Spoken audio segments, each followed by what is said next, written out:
Народ, всем привет! 8-я серия «Ювелир с нуля». Это такое, как бы, шоу не шоу, в котором я взял 5000 рублей. На часть купил металл, на часть купил инструмент. И таким образом я потихоньку, изготавливая изделия и продавая их, двигаюсь к своей цели. Это 1 миллион рублей к 2020 году, 31 декабря. В этой серии у нас будет литье. Я, как говорил в анонсе последней 7-й серии, я приобрел восковки и приобрел замочки. Перед съемками, буквально перед началом съемок, позвонил человек и говорит: хочу заказать краб еще один. Получается, в этой серии у нас будет 2 плетения краба и 1 плетение витязь. Я приобрел вот эти восковки. Есть такой сайт Марлена Ювелир, ссылки будут в описании. И замочки. Замочки, кстати, не продаются. Это мои личные замочки, но я за них отдал в свою компанию 200 рублей. Можете поставить просто обычный карабин и будет красиво. Просто я захотел вот эти замочки, покажу, как собирается. Получается, один набор восковок стоит 800 рублей. Вот здесь 2 набора для краб. Это 1600 рублей. И один набор для витязь. Это 800 рублей. Итого у нас 2400 и 200 рублей получается замочки. Я сейчас беру восковки. Беру металл. У меня на сегодняшний момент осталось опилок, обкусок и так далее 84 грамма. 4 грамма я откладываю, это всякие проволочки для штифтов, колечки и так далее, и припой. А 80 грамм я несу в литейку. Отдаю, чтобы мне попало вот сюда металл. Остальное я заплачу деньгами за металл и деньгами за работу. Итак, погнали. Итак, мне отлили наконец-то мои восковки. Вот они вот так вот выглядят. Это плетение витязь, 1 цепочка. Это плетение краб, 2 цепочки. И вот такие вот 2 серебряных замочка. Итак, давайте, чтобы не запутаться, сейчас быстренько разберемся с деньгами. 14 800 было на конец прошлой серии. 14 тысяч рублей мне прислали за заказ на 2-ю цепочку краб. Итого 28 800. 2 600 я отдал за восковки. И 14 765 рублей я отдал за литье вот этого всего. Здесь было так: 3 165 за тот металл, который я давал, просто за работу я заплатил, по 40 рублей за грамм. И платил по 80 рублей за грамм, это металл плюс литье, 145 грамм, это 11 600. Итого в общей сложности я отдал 14 765 рублей. На балансе на данный момент у меня 11 435 рублей. И я приступаю к изготовлению вот этих вот цепей. При этом я еще, кстати, заказал бормашину. Завтра ее привезут. Сейчас пока пообкусываем эти заготовки. В общем, сейчас я вам все покажу.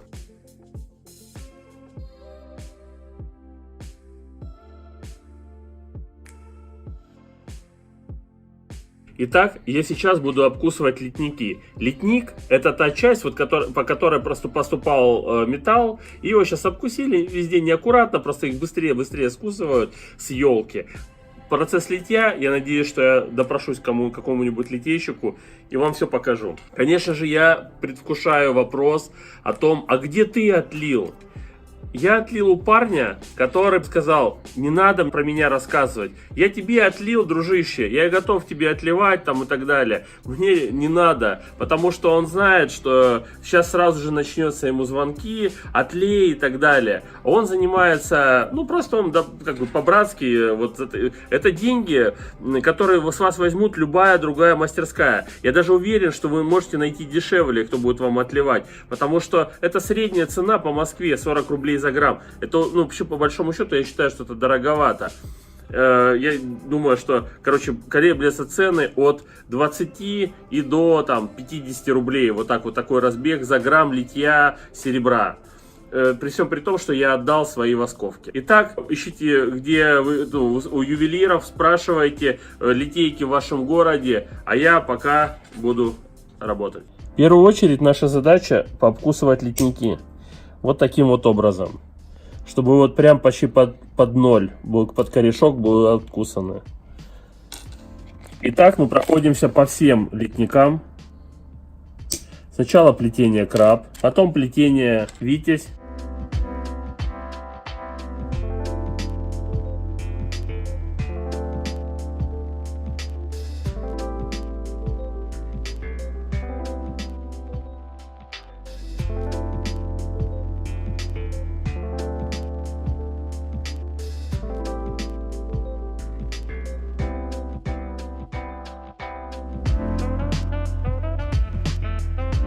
Ребят, одна маленькая деталь. Старайтесь кусать не кончиками, а серединой бокорезов. Потому что вы можете сломать кончик, и это самое ценное. Потом вы дальше не сможете обкусывать, там, например, те же цепочки. Смотрите, бокорезы были куплены за 300 рублей, и они до сих пор держатся. Сколько я уже цепей переделал, а? Классно, классно. Ну, старайтесь не убивать инструмент.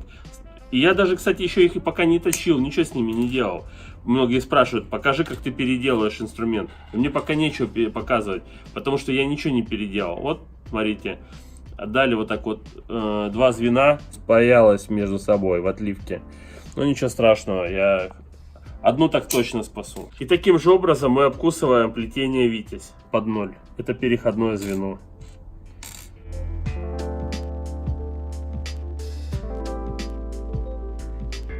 Итак, чтобы обработать вот эти вот изделия, нам необходима бормашина, как я и говорил. Я заказал, нашел человека, точнее он сам меня нашел, написал мне и говорит: Олег, смотри, я бормашины продаю за 5500. У меня они в наличии, могу привезти тебе завтра. Мы договорились с ним следующим образом, что он мне отдает бормашину за 3500, а остальная сумма это как реклама, поэтому минутка рекламы. Сергей, благодарю тебя за вот эту бормашину. Вот она, Strong 90.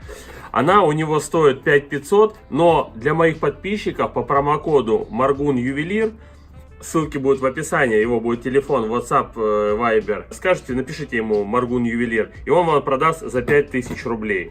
Итак, это бормашина Strong 90. Вот такая упаковка. Это я вскрыл, она была замотана, абсолютно новая. Я на самом деле уже проверил, посмотрел. В комплект входит педаль, блок питания металлический, такой прям тяжелый, матерый и так далее. И наконечник. Давайте подключим, проверим, как это все работает. Работает как с педалью, так и без. Я уже на Strong 204, которая вот я вам делал обзор ранее, уже поработал какое-то время. Мне очень нравится эта бормашина, но я работаю без педали. И вот такой вот наконечник. Прям ощущается такая мощь в руках. Стильная, мощная, молодежная. Мы подсоединяем, включаем. Итак, смотрите, все работает тихо, бесшумно. Это на максимальных оборотах. Вот так вот средние обороты, на которых работает, да? Тишина. Мы приобретем боры, которые нам необходимы для того, чтобы обработать наши отливки. Это несколько боров, которые мне нужны. Это вот такие вот дискодержатели, которые зажимают наждачную бумагу. Стоимость одной штуки 85 рублей. Есть и дешевле. Китай говно. Объясню, почему говно. Здесь внутри резьба, и резьба это не держит. Просто они вот крутятся, да, все хорошо, но когда вы зажимаете что-то, они не держат. Поэтому взял подороже. Далее взял вот такую фрезу, 350 рублей. Для того, чтобы обработать внутри вот эту поверхность в Витязе. Вот здесь вот пройтись, каждое отверстие пройти. И взял вот такую штуку, дискодержатель для того, чтобы накрутить наждачную бумагу. Как я это буду делать, я чуть позже вам все покажу. И приобрел саму наждачную бумагу. Вот тот же вот, это автомобильная наждачная бумага, 320, 500 и 800. И сейчас я приступаю к монтировке. Итак, первым делом задача обработать вот эту часть, и вот эту часть, вот эту часть. Ну и в общем, короче, вот здесь вот 4 частей. Вот это все обработать, убрать облой лишний. Почему? В этой ситуации, когда мы начнем соединять их между собой, вот так вот, да? То есть вы не сможете подлезть и обработать. То есть лучше обработать каждое звено по отдельности, а потом дальше уже собирать. А вот наружные части я буду обрабатывать после того, как уже спаяю целую цепочку, чтобы потом 2 раза не делать. Я ее спаяю, зачерню, а потом уже начну обрабатывать. И, во-первых, я буду видеть, что у меня ровно-неровно, что обработано, не обработано. Круто, круто. Я делаю, вот беру вот эти вот 2 дискодержателя ровных, вырезаю по ширине вот этого пропила такую полосочку. Я делаю 800-ю и сделаю 320-ю. Ну, примерно вот так вот это выглядит. Пополам складываю и вставляю в пропил. Пополам вот так вот, просто чтобы она там держалась хорошо. И плотно наматываю. И у меня получается вот такая вот штука. Далее, мне нужно зафиксировать, потому что если я сейчас брошу, видите, она разматывается. Я беру обычную изоленту, далее саму вот эту пластинку еще режу пополам. И что я делаю? Я закручиваю туго вот этот вот наждачку, вот я закрутил, и фиксирую изолентой. Просто наматываю. И получаю вот такую вот штуку. То же самое я проделываю, но только делаю более жесткую, более грубую наждачную бумагу, это 320. Все то же самое. И фиксирую изолентой. Прям по самому кончику проходимся. И получаем две вот такие штуки. Грубая 320 и мелкая 800. Для чего это нужно? Чтобы вам потом облегчить полировку, да, то есть вы сейчас проходите все сначала грубой, а потом подшкурили мелкой. И у вас получается поверхность будет идеальная. Итак, погнали. Сейчас я вам покажу, как это я буду делать. Зафиксировали, включаем.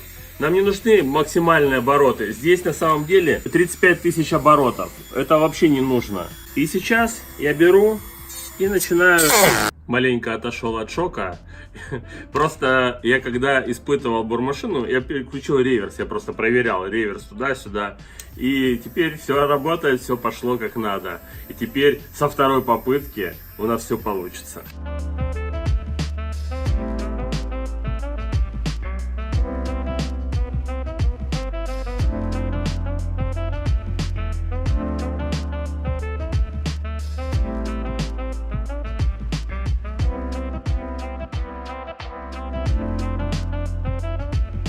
Итак, смотрите, я совершил небольшую ошибку. Я очень много намотал наждачной бумаги. И она не залазила в те места, которые мне нужно было изначально обработать. То есть вот это вот место, которое вот в дальнейшем уже будет сложно обработать. И я уменьшил вот этот валик. И все у нас получилось, все хорошо обработало. Теперь я должен обработать каждое звено. То есть вот эту всю банку. В цепочке же Витязь мы примерно проделаем ту же самую операцию. Первое, мы обрабатываем каждое вот это вот выступление, потому что мы туда тоже не подлезем, и проходим каждое отверстие.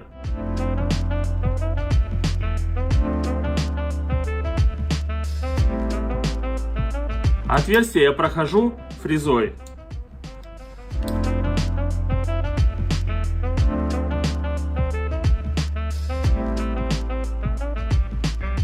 И таким образом я обрабатываю каждое звено. Я не буду загружать ваше время, просто вот каждое здесь звено, это очень долгий труд. Но хочу сказать следующее, что отсюда летит очень большое количество опилок и стружки. И вам необходимо это все собирать. То есть возьмите какую-то, может быть, коробку или что-то такое придумайте, в которой вы будете обрабатывать, в которой потом вы сметете все. Я сейчас тоже буду что-то придумывать.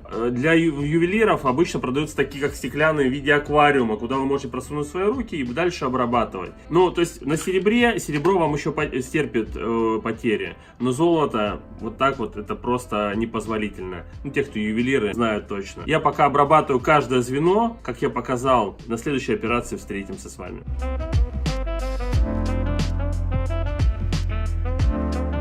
Я обработал немного звеньев одного плетения и другого и покажу, как они собираются.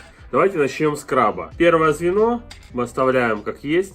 Второе звено мы просто зацепляем друг за дружку. Оп. И поджимаем. Так как восковки, похоже, расползлись еще при литье, их немножечко нужно подправить. Чтобы вот эта часть сошлась, видите, вот плотно-плотно.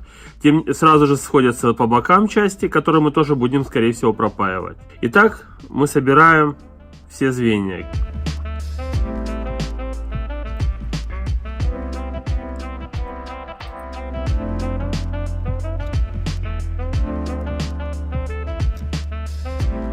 Получается вот такая вот конструкция. Вы примерно поняли, как собирается плетение краб. А теперь давайте соберем кусочек плетения Витязь. И я потом за кадром спокойно дособираю уже цепочки и будем пропаивать. Итак, Витязь. Здесь у нас есть вот эти вот звенья, они цельные. А вот это маленькое переходное звено, оно распиленное с одной и с другой стороны. Я беру круглогубцы и начинаю просто вот раскрывать аккуратно, чтобы в разные стороны равномерно у вас расходились вот эти усики. Вот так вот. Раскрываем до тех пор, пока спокойно не проходит звено. Потом берем и аккуратненько поджимаем. Вот так вот. Видите, чтобы тоже вот эта щель была минимальная, а лучше вообще, чтобы она сошлась, не было никакого зазора. Итак, мы продолжаем собирать друг за дружкой. То есть сначала получается большое маленькое звено. Сейчас мы раскрываем, одеваем большое звено. Вот так вот у нас выглядит. Вот так выглядит краб. Вот так выглядит плетение Витязь. Видите, здесь 3 звена. И уже сколько собрал. А здесь 4 звена. И одинаковые. На удивление удобные оказались вот эти вот утконосы, видите, загнутые углы, носы. И я здесь хотел сначала подшлифовать, а потом оставил такую шершавую поверхность. И правильно сделал. И теперь, когда я поджимаю, мне очень удобно, не соскальзывают звенья.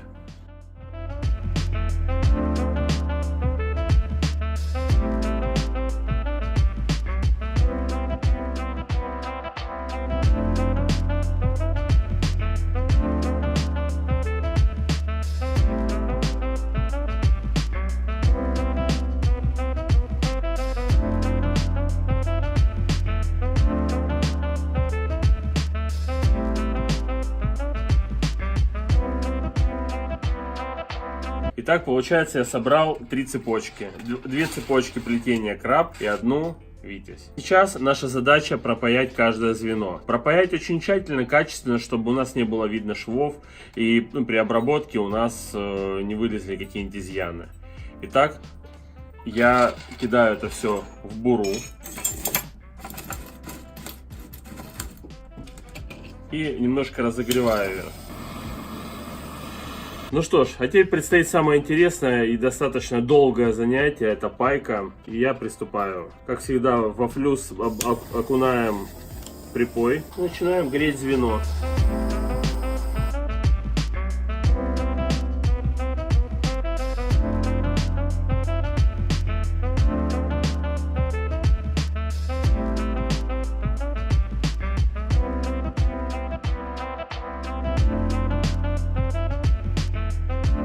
После того, как пропаяли цепочку плетения краб, паяем теперь Витязь.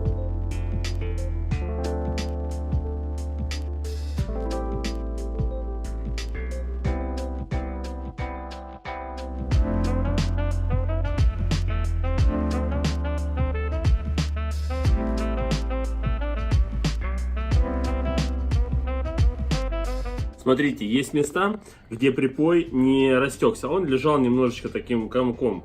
Но этого достаточно, то, что попал припой, затек в шов, мне этого достаточно. Я специально не разгоняю, чтобы этот припой, чтобы не ушел он куда-нибудь на рисунок и не испортил его. А дальше вот лишнее я буду обрабатывать еще наждачной бумагой, ну вы увидите, кругами. И все это уберется, уйдет, и ничего этого видно не будет.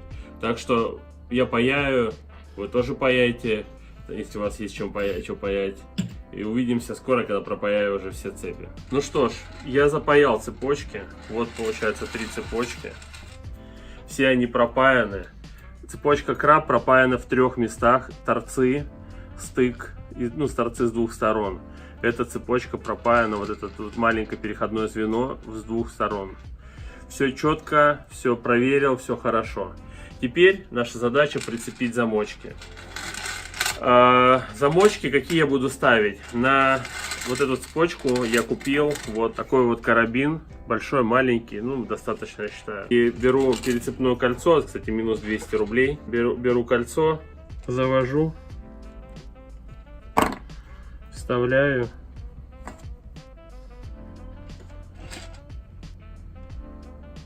Зажимаю. Цепляться оно будет за другое кольцо, которое вот мы нацепим на эту сторону. Будет выглядеть таким образом. Я беру карабинчиком, точнее, кто будет ее купит. Оп, и вот так вот это все будет держаться. Четко, надежно. Сейчас я подпаяю эти колечки. Теперь плетение краб. Я обработал вот такой вот отлитый замочек. Ну, ничего сложного нет. Просто вот вы ошкурили, сняли литьевой слой. И беру кольцо. Также развожу. Вставляю замочек на цепочку. Вот так продел. И свожу. Смотрите, я сейчас припаяю замки, что здесь, что там, и что на вот этой цепочке. Дальше моя последовательность будет такая. Так как эти красивые цепочки смотрятся, когда они черненные, я их сначала почерню, а потом начну обрабатывать. Просто процесс чернения это такое, как бы не очень... Я не буду показывать это, скорее всего, на камеру. Также пока серная мазь, пока еще ничего не приобрел, там, поташ, серу и так далее. Кстати, вот это самый простой будет вариант. Это будет в следующей уже серии. Будем упрощать. А пока я, значит, сейчас припаиваю замочки, а дальше черним и обрабатываем. Как всегда, во флюс, бура. Выкладываем нашу шовчиком вверх.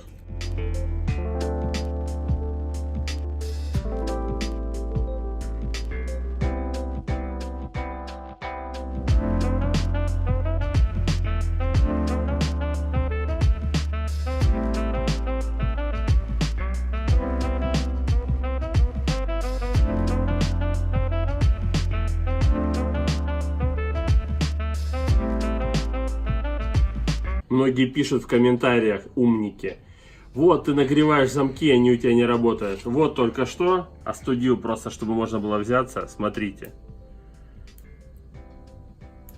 Сейчас пружинки делают из специальной стали, поэтому все там хорошо. Ну, естественно, нужно аккуратно все равно припаивать. Ну что ж, смотрите, цепи я зачернил, все как всегда. Черные, ну я думаю, что еще их придется потереть немного с содой. Ну, есть места, в общем, короче говоря, это ладно. Теперь мы возвращаемся к тому, что нам дальше нужно пользоваться бормашиной и шкурить. Для этого мы берем, вот раньше мы пользовались вот такими штуками, накручивали. Теперь мы берем дискодержатель другой, вот такой вот, и делаем кругляшки. Смотрите, вот я беру 320-ю наждачку, нарисовал вот кружочек и вырезаю первый. Конечно же, для таких целей есть там просечки и так далее. Ну, у меня их нету. Я и до этого как-то без них обходился. 2. Ну, давайте сделаем штучки 3. Итак, я вырезал вот 4 кружочка, соединил. Сейчас посередине сломанным бором вы можете взять шило, протыкаю отверстие.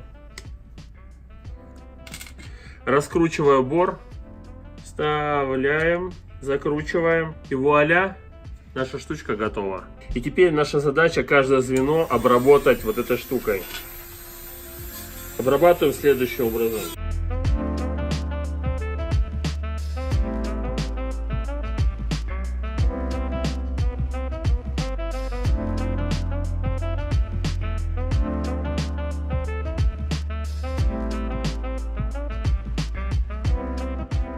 Вот я обработал вот так вот 2 звена. Смотрите, все четкие грани, ничего не снес. Акцентировал свое внимание на тех местах, где я паял. Почему? Потому что где-то я побольше припоя оставлял бугорки и так далее. Теперь я беру вторую цепочку, точно так же обрабатываю звенья. И, в общем, это долгий процесс, не буду занимать ваше время. Буду обрабатывать, вы пока тоже что-нибудь там поделайте полезное.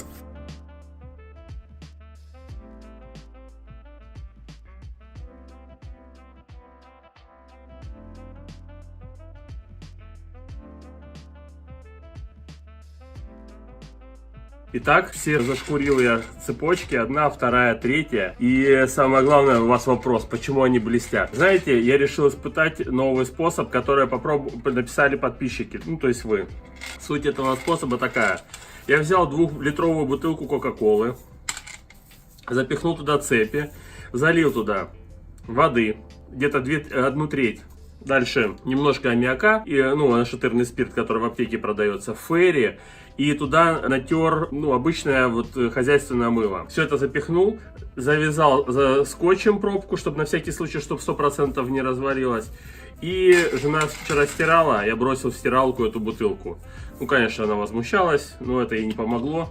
В итоге у нас получились вот такие вот цепи, вот так вот. Конечно же, прям вот это не идеал, но все равно это уже лучше, чем ничего. Это не там несколько часов трясти и так далее. Но сейчас не об этом. Наша сейчас задача собрать замочки. Вот здесь я уже собрал, здесь мы поставили готовый замочек на эту цепочку, здесь я собрал. А этот я хотел показать, как я буду его собирать. Итак, у нас есть 2 части. Сам замок И собачка, которая вставляется в замок. И штифт, который штифтуется. То есть вот видите, отверстие вставляется и будет заштифтовано. Потом вот этот кончик я подогну. Что я делаю? Мне необходимо вставить пружинку. Пружинка такой прям вот, ну, это благодаря чему работает замок. Как раньше делали, вставляли пружинку из гитары, из струны. Эти пружинки были очень-очень ненадежные. Они даже начинали ржаветь, если плохое, там самые дешевые струны покупали.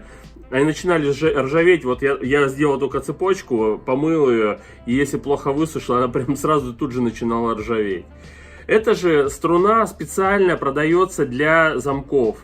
Вы можете приобрести в любом ювелирном магазине, там типа Сапфир, там еще что-то там, ну какие-то такие вот.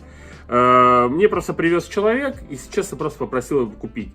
Вот 3 таких вот рулончика, они стоят 100 рублей. Вот все 3 я ему отдал 100 рублей. Итак, вот эта пружинка, по-моему, 0,32 или что-то такое. В общем, она самая толстая из всех. Я беру круглогубцами. Здесь есть такой выступ внутри собачки. Здесь есть вот этот выступ внутри замка. То есть нам нужно сделать пружину диаметром чуть-чуть больше, чтобы одеть вот на вот этот выступ. Этот выступ служит для того, чтобы мы просто потом попали штифтом хорошо, удобно все было. То есть все как по фэншую сделано. Итак, мы берем пружинку, круглогубцы, отступаем какое-то там расстояние, ну примерно сейчас здесь миллиметров 5-7. И сворачиваем. Сейчас я примерю. Великовато. Чуть-чуть поджал. Вот примерно должно выглядеть вот так. У нас торчит один вот этот хвостик длинный. И вот маленький коротенький хвостик. Вот этот коротенький хвостик мы попробуем сейчас отрезать. Чем я буду резать? У меня есть кусачки, только одни единственные. Соответственно, я режу не вот этой частью до середины. Я вообще даже не трогать, нельзя кусать эту проволоку, потому что сразу убьются. Я буду кусать вот этой частью ближе вот сюда, вот к концу. То есть я беру и отрезаю лишнее. И вот прям сразу же в кусачках появилась зазубринка. Так лучше не делать. Вообще лучше завести кусачки специальные для того, чтобы кусать стальную пружину, которые самые уже убитые. Все, ваша задача, чтобы она просто откусывала. Берете, вставили обратно. Все, теперь ничего не торчит. Теперь ваша задача откусить вот эту часть, тоже где-то примерно плюсом миллиметров 7-8, вот так вот. Откусил с 3-го раза. Смотрите, какие зазубрины остались. То есть задача сейчас такая, нужно будет в ближайшее время завести специальные кусачки, самые какие-нибудь дешманские, именно для откусывания проволоки, чтобы не жалко было. Убились, выкинули, убились, выкинули. Итак, мы все сделали, вставили пружинку. Теперь наша задача все это дело собрать. Вставляю теперь штифтик. Вот таким вот образом. Смотрите, наш язычок уже прям вот играет, пружинит, смотрите. Вот вышло отсюда, ну вот, короче говоря, надо протянуть чуть-чуть глубже. Это просто заточенный кусочек, чтобы специально вставлять. Ну, примерно вот так вот. Теперь наша задача какая? Проверить, чтобы играл, вот пружинил наш носик. Смотрите. Я беру, раз, и он выходит. Далее мы откусываем лишнее, примерно полмиллиметра с одной стороны оставляем, полмиллиметра с другой. Я нашел молоток, и теперь сейчас я найду в мастерской какую-нибудь хрень металлическую, на которой я это дело заштифтую. Народ, знаете, я даже не знаю, что сказать, как это все писать. Сила мысли. Лажу по мастерской, ищу, вот что может быть дома, вот так же, как и у вас, и у меня, какая-нибудь что-нибудь металлическая там штука, на которой можно было заштифтовать. И тут звонок курьера. Здравствуйте, вам доставка, инструмент. Я ничего не заказывал, друзья. Спускаюсь, и тут, та-дам, вуаля, наковальня из Крыма. Огромная благодарность вот за такой подгончик. Просто подарок. Человек взял от души, написал в инстаграме как-то: а что ты не пользуешься наковальнями? Я говорю, ну еще денег нету купить. давай я тебе подарю. Кстати, по-моему, человек в кузнице работает. И вот он нашел вот эту наковальню, он сам ее покрасил, видно, что она крашеная, то есть вот покрасил, заморочился, вот 3 килограмма, все дела, выровнял немножко вот эту поверхность, я потом ее зашкурю, зачищу. Офигенная наковаленка, я прям кайфую. Знаете, раньше приобретал мобильный телефон, так кайфовал, потом чуть подрос, денег побольше стало, машину покупаешь и такое же чувство испытываешь. А сейчас это чувство испытываешь от просто обычного инструмента, просто купил какую-нибудь классную штуку, наковальню и подогнали или еще что-то, все, прям кайф. Итак, мы продолжаем. Берем нашу замечательную наковальню, берем замочек и потихоньку начинаем подбивать.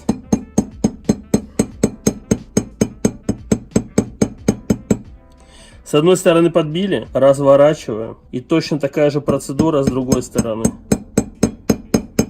Подбили, разворачиваем с другой стороны. Итак, мы заклепали нашу клепку, эту поставили. Проверяем, чтобы собачка также работала. Все работает, все хорошо. Теперь берем, подгибаем носик. Точно так же по этому принципу собираются все литьевые карабины. Такая же пружинка. Возьмите хорошую пружинку, заморочьтесь, найдите, купите. Это недорого стоит, но это вечное. Ну, к сожалению, вы потом не будете зарабатывать на замене и на ремонте. Но зато клиенты ваши будут довольны и будут к вам всегда возвращаться. Дальше штифт. Есть бесштифтовые, то есть которые просто с пупырышками вы просто вставляете и зажимаете замки. Но есть еще и со штифтом. Ну, вот таким вот образом мы собрали. И просто берем, зацепляем за последнее звено. Оп, и оно подходит. И вот так это будет выглядеть. Итак, мне осталось совсем немножко. Я сейчас обработаю вот этот замок. Потом в бутылку потрясу, помою. Потом на джинсе натру. В общем, короче говоря, и в следующее наше включение цепи будут готовы.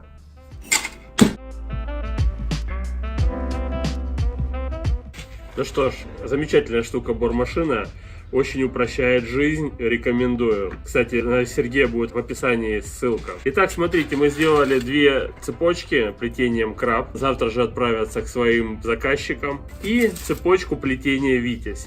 Так закрутилась. Весом она получилась 57,96 грамм. Будет стоить 11 600 рублей. Я открыл свой магазин на ярмарке мастеров. И это не реклама ярмарки мастеров. Я хочу вам также показать, что на ярмарке мастеров можно продавать. Я там, увидите, я там был зарегистрирован несколько лет, но сейчас открыл магазин, и у меня там несколько изделий. И я с нуля раскручу этот магазин до нереальных размеров там и будет продаваться. И вам все это продемонстрирую. Ссылка будет в описании, зайдите, посмотрите на мой магазин, как он оформляется. Опять же, я не знаю ничего, я сейчас изучаю только этот момент и чего вам желаю. Потом вам расскажу про свои успехи. Итак, давайте немножечко подобьем наши финансы. После оплаты литья у меня оставалось 7935 рублей. 150 рублей я купил наждачку, фрезы с 350 рублей, всякие, вот они, кстати, вот они все пригодились. У меня оставалось 7435 рублей. На 200 рублей я купил замок вот на эту цепочку. И 100 рублей я купил пружинки, оплатил. Соответственно, у меня 7135 рублей. Была продана цепочка с предыдущей серии с длинным звеном, якорная. Причем парадокс. Все проголосовали и сказали, нравится с коротким звеном, классическая. Но купили, и несколько человек еще хотели купить с длинным звеном. Я буду продолжать делать, это будет за кадром, но буду, например, показывать в своем инстаграме, как я делаю, или отдельно просто вам по факту говорить, вот я сделал, рассказывать, то есть эти деньги буду переводить в металл и делать изделия. И эта цепочка тоже будет. Все тоже будет на ярмарке мастеров, только сейчас начинаю заполнять. Итак, у нас сейчас 12 965 рублей. И вуаля, заказ. Заказ, именно который я хотел. Мне нравится плетение московский бит. Я считаю это классным мужским плетением. Есть якорь, но московский бит вот своей вот этой вот вставочкой, он вносит разнообразие. Мы его зачерним, сделаем бомбезным. Итак, заказали 100-граммовый московский бит. Скинули мне денежку 17 600 рублей. Это вместе с доставкой. Соответственно, у нас 600 рублей выйдет доставка. Ну и так далее. Потом вам все расскажу. Итак, у меня сейчас в кассе 30 565 рублей. Также у меня в продаже есть 2 цепочки. Пожалуйста. Якорная и Вить. Все будут ссылки в описании на ярмарке мастеров, в магазине, в моем инстаграме и так далее. Кто захочет приобрести, как говорится, пожалуйста. Итак, эту серию мы заканчиваем. Да, кстати, мне пришла проволока уже на московский бит. Вот она. Ну, эти все расчеты я вам расскажу в следующей серии «Московский бит». Итак, если вам понравилась эта серия, поставьте лайк, напишите комментарий и будьте чуточку добрее. Да, я совсем забыл. Ко мне просится в ученики Вячеслав. Он приходил несколько раз, снимал для меня видео, там, чтобы я обратил на него внимание. И тут родилась идея параллельно сделать отдельный проект, который будет выходить также на этом канале, где я буду учить человека с нуля. Вы говорили, что это нечестно, я уже как бы опытный ювелир, я уже знаю. Вот человек, он, по-моему, там монтажник, сварщик, ну кто-то вот такая специальность какая-то. То есть к ювелирке не имеет никакого отношения. Но очень хочет стать ювелиром. Он очень настойчивый и очень упорный.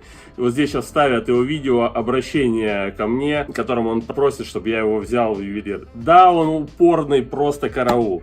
В общем, проголосуйте, ребят. В принципе, уже было голосование в Инстаграме, и вы поддержали. Но еще раз напишите ваше мнение. Этот проект, который «Ювелир с нуля» я начал, я обязательно его закончу, и он не остановится до тех пор, пока я не дойду до своей цели.